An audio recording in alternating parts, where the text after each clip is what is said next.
dua, tiga. Assalamualaikum warahmatullahi wabarakatuh. Waalaikumsalam. Perkenalkan, nama saya Muhammad Abdul Ghafir, NIM 2019-068 dari kelas G Hukum Pidana 2, dan teman saya. Nama saya Rafansa Septian Pratama, NIM 2019-108. Di sini kami berdua akan menjelaskan beberapa materi. Yang pertama yaitu macam-macam jenis tindak pidana, yang kedua unsur-unsur tindak pidana, yang ketiga yaitu kejahatan terhadap nyawa, yang keempat yaitu kejahatan terhadap tubuh. Nah, baik, langsung saja untuk mempersingkat waktu. Di sini saya akan menjelaskan mengenai macam-macam jenis tindak pidana. Untuk macam-macam jenis tindak pidana sendiri ada dua. Yang pertama yaitu tindak pidana formil. Tindak pidana formil ini adalah tindak pidana yang menitik beratkan pada tindakan yang dilarang dengan tidak mempersoalkan akibat dari tindakan tersebut. Misalnya contohnya itu kayak pencurian. Nah, kalau pada tindak pidana formil ini asal sudah dipenuhinya unsur pasal 362 KUHP itu, tindak pidana sudah terjadi dan tidak dipersoalkan lagi apakah orang yang kecurian itu merasa rugi atau tidak, apakah orang tersebut merasa terancam kehidupannya atau tidak. Mungkin lebih gampangnya yaitu tindak pidana formil ini adalah tindakan di mana dimulainya yaitu berasal dari niat dan finishnya atau berakhirnya pada perbuatan. Yang kedua yaitu tindak pidana material. Tindak pidana material adalah tindak pidana yang fokus pada tindakan yang dilarang serta akibat yang dihasilkan dari tindakan tersebut, seperti penganiayaan. Pada penganiayaan dikenakan pasal tersebut apabila dilihat dari akibatnya.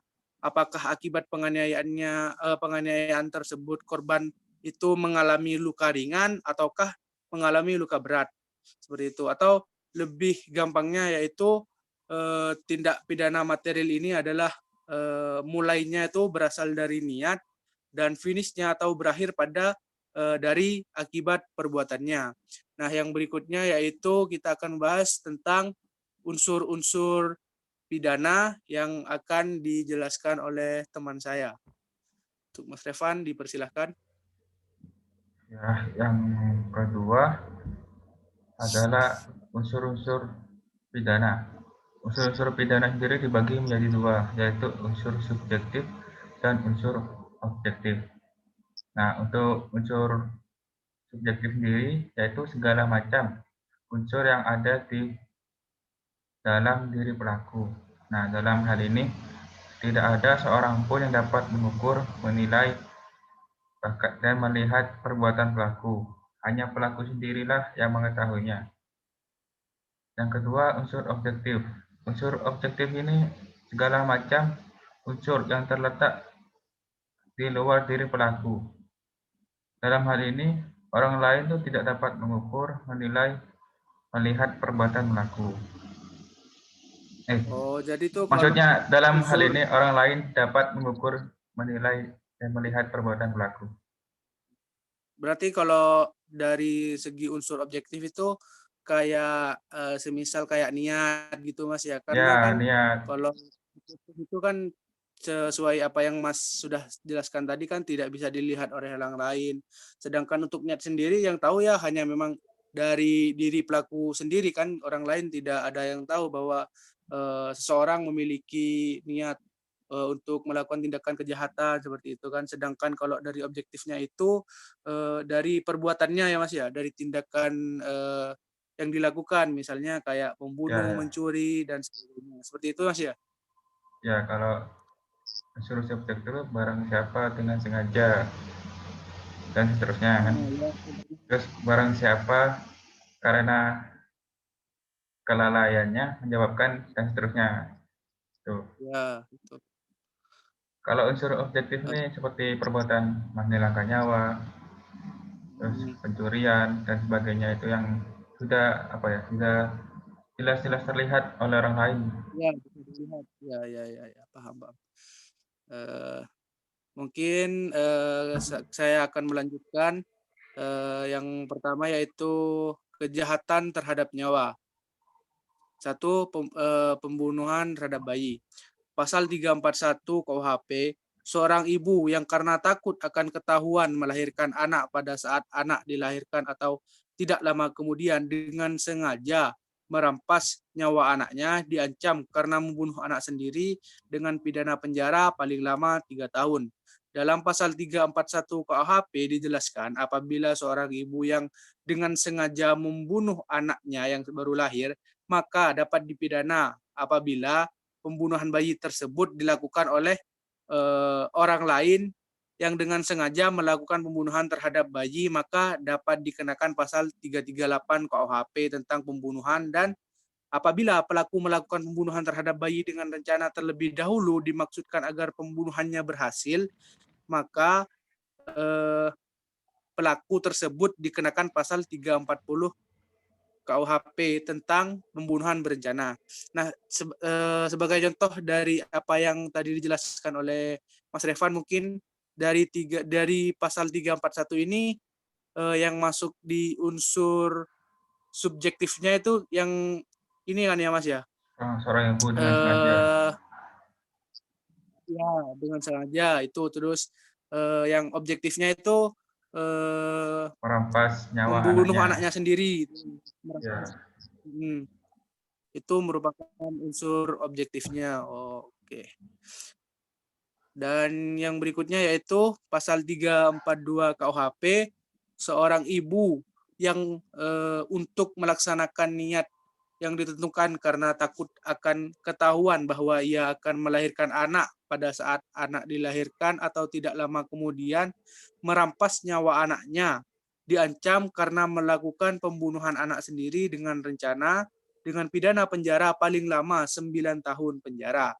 Nah, dalam pasal 342 KUHP dijelaskan apabila seorang ibu yang sengaja menggugurkan janin yang dikandungnya, maka dapat dipidana sesuai dengan pasal tersebut.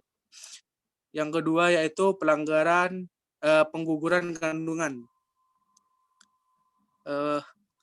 Dalam pasal 346 KUHP, seorang wanita yang sengaja menggugurkan atau mematikan kandungannya atau menyuruh orang lain untuk itu diancam dengan pidana penjara paling lama 4 tahun penjara. Dalam pasal 346 KUHP dijelaskan apabila seorang perempuan yang sengaja menyebabkan gugurnya kandungan atau menyuruh orang lain menggugurkan kandungannya, dan dalam pasal 347 KUHP barang siapa dengan sengaja menggugurkan atau mematikan kandungan seorang wanita tanpa persetujuan diancam dengan pidana penjara paling lama 12 tahun penjara. Jika perbuatan itu mengakibatkan matinya wanita tersebut, maka diancam dengan pidana penjara paling lama 15 tahun. Nah, dalam pasal 347 KUHP dijelaskan apabila orang yang dengan sengaja menyebabkan gugurnya kandungan seorang perempuan tanpa izin perempuan tersebut dikenakan pasal tersebut. Nah, yang berikutnya yaitu pasal 348 KUHP.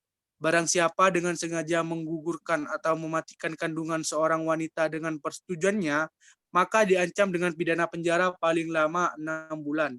Jika perbuatan itu mengakibatkan matinya wanita tersebut, diancam dengan pidana penjara paling lama 7 tahun. Nah, dalam pasal 348 KUHP dijelaskan apabila orang yang dengan sengaja menyebabkan gugurnya kandungan seorang perempuan dengan izin perempuan tersebut, maka dikenakan pasal ini. Nah, pasal yang selanjutnya yaitu pasal 349 KUHP. Jika seorang dokter, bidan, atau juru obat membantu melakukan kejahatan berdasarkan pasal 346 ataupun melakukan atau membantu melakukan salah satu kejahatan yang diterangkan dalam pasal 347, 348, maka pidana ditentukan dalam pasal itu dapat ditambah dengan sepertiga dan dapat dicabut hak untuk menjalankan pencarian dalam mana kejahatan dilakukan.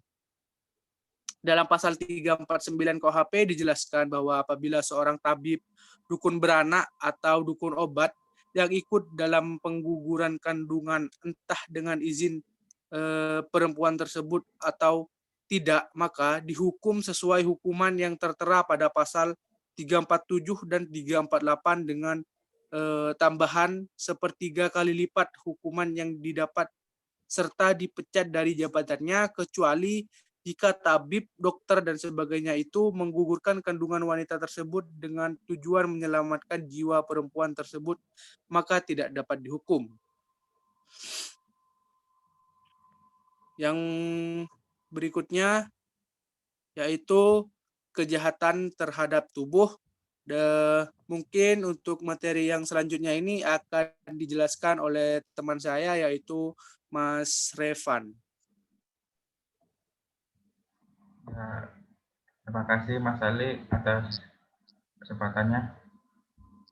Selanjutnya saya akan membahas tentang kejahatan terhadap tubuh. Bab 20 tentang penganiayaan. Nah, dalam penganiayaan diri ini diatur sebanyak 7 pasal ya.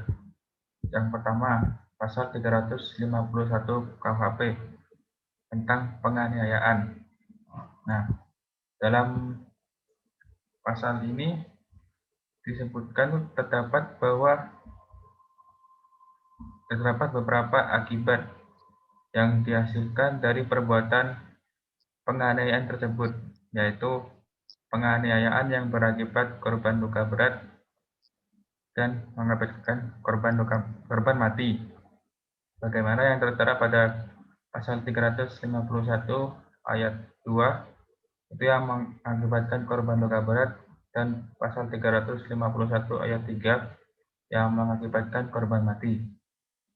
Selanjutnya pasal 352 KUHP. Nah, pasal 352 KUHP ini mengatur tentang penganiayaan ringan. Seseorang dapat dikenakan pasal ini apabila seseorang melakukan penganiayaan kepada orang lain yang menyebabkan rasa sakit yang ringan. Nah, yang ketiga, pasal 353 KUHP. Pasal 353 KUHP ini mengatur tentang penganiayaan berencana. Nah, syarat seseorang dapat dikenakan pasal ini yaitu apabila seseorang melakukan penganiayaan dengan rencana terlebih dahulu. Biasanya dengan perencanaan ini dengan tujuan agar penganiayaan tersebut berjalan lancar. Dan dalam pasal penganiayaan berencana ini terdapat beberapa akibat dari penganiayaan, yaitu yang menyebabkan korban luka berat atau mati. Nah, apabila penganiayaan dengan rencana terlebih dahulu ini menyebabkan korbannya itu mengalami luka berat atau mati, maka itu pelakunya mendapat hukuman yang lebih berat. Nah, yang selanjutnya pasal 354 KUHP. Dalam pasal ini mengatur tentang penganiayaan berat. Syarat seseorang dapat dikenakan pasal ini yaitu apabila seseorang dengan sengaja melukai berat orang lain dengan rencana terlebih dahulu. Selanjutnya pasal 356 KUHP. Nah, pasal 356 KUHP ini mengatur tentang korban dari korban dari penganiayaan yang sudah disebutkan dari pasal 351, 353, 354, dan 355. Di sini ada beberapa korban yang diatur. Yang pertama itu ibu kandung, bapak kandung, istri atau suaminya, dan anaknya. Yang kedua, seorang pegawai negeri sipil yang pada saat ia menjalankan pekerjaannya yang sah. Yang ketiga, apabila pelaku menganiaya korban menggunakan bahan yang merusak jiwa atau kesehatan sang korban. Nah, apabila korban dari tindakan penganiayaan adalah yang sudah saya sebutkan barusan, maka hukumannya itu ditambah sepertiga kali lipat dari hukuman yang tertera pada pasal 351 sampai 355 itu. Oke. Nah, yang terakhir pasal 358 KUHP. Dalam pasal 358 KUHP ini mengatur tentang pengeroyokan. Nah, seseorang dapat dikenakan pasal ini apabila terdapat orang yang sengaja turut campur dalam penyerangan atau perkelahian yang dilakukan oleh orang banyak. Nah, ada pengecualian, yaitu bagi orang yang tersebut turut serta dalam perkelahian itu dengan maksud melerai atau melindungi korban pengeroyokan yang lemah. Nah, apabila ada kasus kejadian pengeroyokan di jalan ya, Ya, terus ada orang lain yang dengan maksud itu melerai. melerai Nah, dan melindungi korban yang lemah itu. Nah, orang yang menolong itu tidak dapat dipidana karena tujuannya itu menyelamatkan orang menyelamatkan yang ya. dikeroyok itu. Ini Mas, mungkin boleh saya nggak nanya gitu Mas? Ya, ya boleh, boleh. Kalau misalnya gini Mas, misalnya tuh si A ini ya punya masalah lah dengan si B. Nah, dan si A ini kayak apa ya, istilahnya itu kayak mau ngasih pelajaran lah istilahnya. Eh, dengan si A ini berdua dengan temannya, dia melakukan pengeroyokan kepada si B ini, eh, tapi tujuannya itu nggak sampai korban ini meninggal Mas. Tujuannya itu cuma dia istilah cuma pengeroyokan aja, kayak ngasih pelajaran aja gitu, nggak ada niatan untuk membunuh. Tetapi ketika dieksekusi lah misalnya, eh, ternyata itu korban si B ini sampai meninggal. Nah, itu tindakan si A dan temennya itu masuknya di pengeroyokan atau gimana Mas? Soalnya kan sampai korbannya tuh sampai meninggal gitu, sampai meninggal dunia korbannya gitu. Tapi itu yang jadi masalahnya, si A dan temennya ini nggak ada niatan untuk sampai membunuh gitu loh Mas. Kalau menurut saya itu sudah termasuk pembunuhan, Mas. Karena kan Eh, korbannya sudah mengakibatkan korbannya kehilangan nyawanya.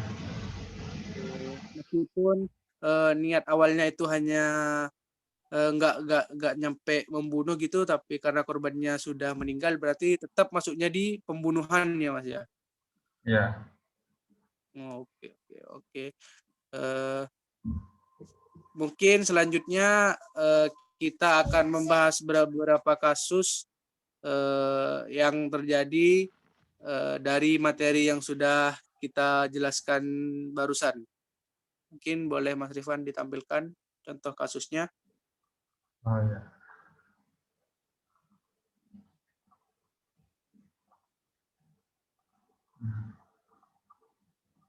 Ini sudah terlihat screenshotnya. Ya sudah Mas. Untuk kasus pertama, ini tentang aborsi ya. Dengan judul kasus aborsi hingga buang janin di Surabaya, bapak dan anak ditangkap. Nah, untuk kronologinya gini, polisi menangkap dua pelaku aborsi dan pembuang janin di Sungai Genteng Kali, Surabaya. Nah, pelaku tersebut adalah kakek dan ibu dari janin tersebut. Kedua pelaku yakni Musli dan anak perempuannya yang bernama Eva. Mereka nekat menggugurkan janin tersebut karena merasa malu dengan tetangganya. Kejadian tersebut dilakukan tanggal 17 September. Nah, kemudian tanggal 19 September, polisi mendapat informasi bahwa ada seorang perempuan diantar bapaknya yang kesakitan ke rumah sakit. Nah, setelah itu, selain mengamankan 2 pelaku, polisi juga menyita 2 barang bukti yang diduga digunakan untuk mengubur janin, yaitu sekop dan gunting. Kedua alat itu digunakan oleh pelaku demi melancarkan aksinya.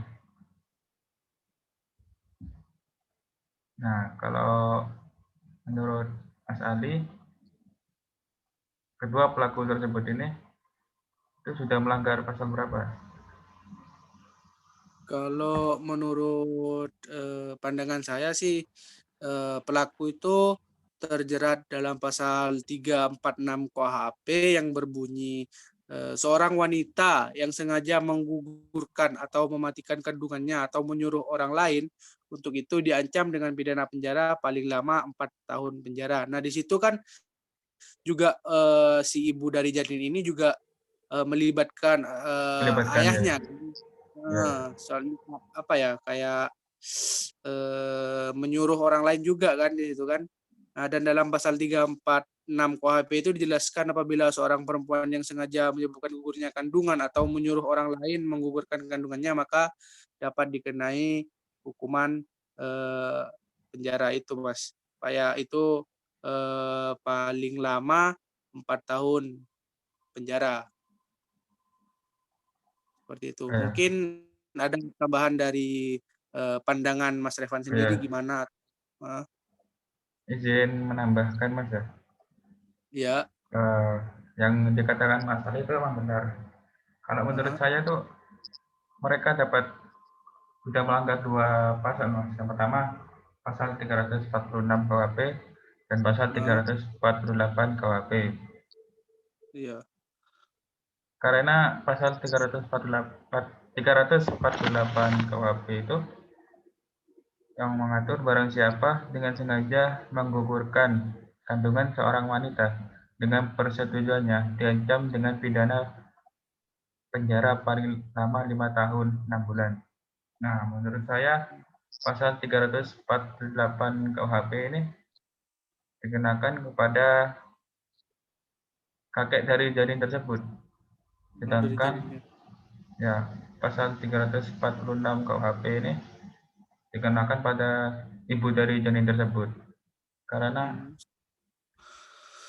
ibunya kan menyuruh orang Uh, lain kan. Ya, ya minta minta bantuan lah bantuan istilahnya. sama ayahnya. Uh, tapi mungkin beda cerita kalau misalnya si ibu itu minta bantuannya ke misalnya kayak dokter atau dukun beranak gitu-gitu ya Mas ya. Kalau Ya, misal beda.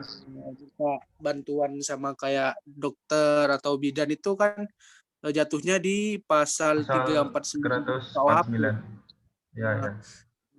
berbunyi itu jika seorang dokter, bidan atau juru obat membantu melakukan kejahatan berdasarkan pasal 346 ataupun melakukan untuk membantu salah satu kejahatan yang diterangkan dalam pasal 347 dan 348, maka pidana yang ditentukan dalam pasal itu dapat ditambah dengan sepertiga dan dicabut hak untuk menjalankan pencarian dalam mana kejahatan dilakukan. Nah, seperti itu. Iya, karena kan berarti kalau dokter atau yang sebagainya tuh hukumannya Heeh, lebih berat Mas ya daripada ya, orang biasa yang dari melakukan aborsi. ya lebih berat. Selain juga kayak misalnya yang bekerja sebagai profesi dokter itu eh, dicabut, juga ditambah tiga tiga kali lipat kalau nggak salah Mas ya. Sepertiga ya, Sepertiga, sepertiga kali sepertiga. lipat ya. Sepertiga kali lipat seperti itu. Mungkin ada contoh kasus yang lain Mas dari materi yang sudah kita bahas barusan Nah, untuk contoh kasus selanjutnya itu tentang penganiayaan. tentang penganiayaan.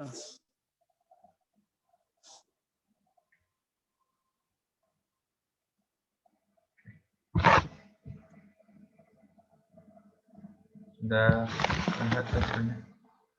Ya, sudah bisa.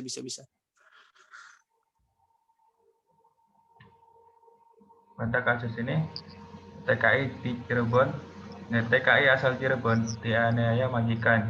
Orang tua TKI minta anaknya segera dipulangkan. Kronologi sendiri, TKI tersebut bernama Mei Haryanti, asal kota Cirebon, Jawa Barat.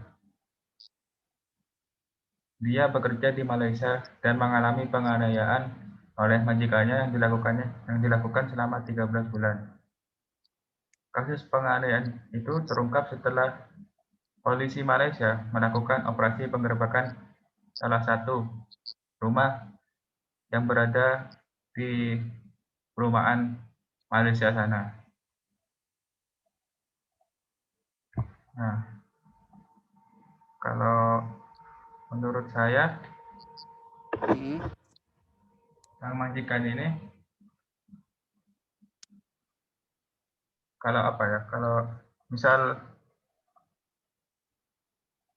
ini terjadi di Indonesia ya, soalnya kan ini terjadi di Malaysia. Ya, di luar negeri. Soalnya itu terjadi di dalam negeri. Ya. Nah, menurut saya majikannya ini sudah melanggar pasal 351 tentang penganiayaan.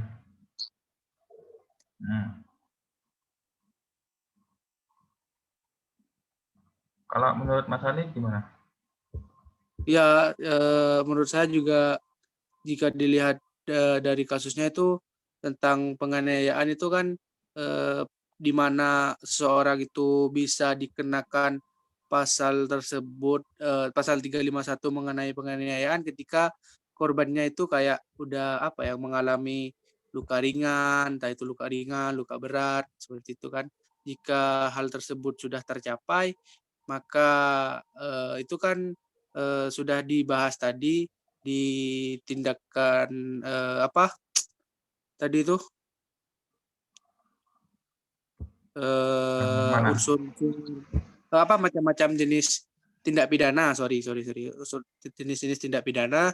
Berarti itu kan jika dilihat dari tindak pidana material itu kan apabila sudah korbannya udah mengalami luka ringan maupun luka berat itu sudah terjadi tindak pidana. Maka dari itu jika sudah dilihat dari kasusnya itu bahwa si korban ini sudah mengalami beberapa hal yang sudah saya sebutkan tadi, ya, maka si dari pihak juragannya ini bisa kena pasal itu, Mas.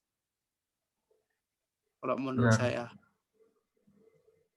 Penganiayaan ini termasuk pidana material ya? Nah, material. Soalnya kan kalau material itu kan dilihat Fokus pada dari akibatnya kan? akibat perbuatannya. Jadi masuknya di pidana material seperti itu. Berbeda dengan misal pencurian gitu. Kan itu termasuk formil karena kan berfokus pada itunya kan.